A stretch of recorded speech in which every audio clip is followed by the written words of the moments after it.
وبها سمت أسماؤنا، نمضي وتبقى هنا أعمارنا.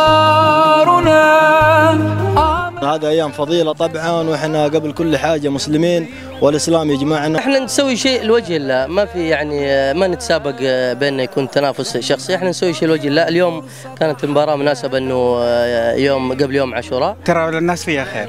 أعمارنا أعمالنا وبها سمت أسماؤنا، نمضي وتبقى. هذا شيء يعني أول فخير أجر ابتغاء وجه الله. طالما في الخير نتمنى التنافس يكون أقوى من التنافس داخل الملعب. الفكرة من أول دائما بيسووا تجمعات، ووافق إنه يوم عاشوراء وده، والحمد لله. مجتمعنا مجتمع ترابط ومجتمع إسلامي، فبما إنه اليوم وافق يوم صيام جاءت فكرة من الجميع إنه ليه ما نسوي إفطار للجميع بما إنهم حيحضروا في المباراة. ما أجمل أن تحيا عمرا غال وثمين، بعطائك تسمو أيامك تزدان سنين، لا تسل الأيام. الجمهور قاعد يحيي سنة، وطبعا هم ما يعرفون، يمكن ما هم عارفين فين وصل هذا الأثر، إن الناس كلها الآن تشجعت بمجرد معرفة ان جمهور الاهلي بيسوي تفطير صائمين، رغم ان احنا نعرف ان عاشوراء متى؟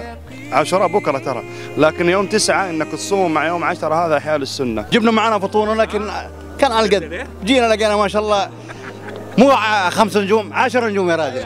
طرحت الفكرة على الشباب انه يكون افطار جماعي للجروب، فهم خلوها يعني افطار موسع للجماهير النادي الاهلي كلها. شكرا، جزاكم الله خير. هذا يعتبر عمل خيري فيه الأجر بعيد عن الرياضة.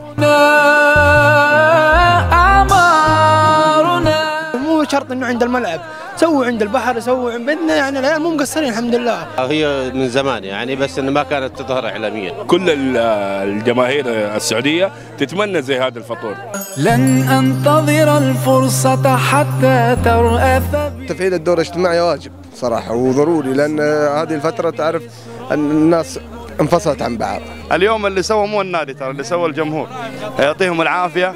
ولما الانديه تشوف الجماهير هي كمان مهتمه بهذه البرامج، راح توفر لهم مثل هذه الانشطه، وراح تهتم بالبرامج الاجتماعيه. اعمارنا اعمالنا وبها سمت اسماؤنا، نمضي وتبقى هنا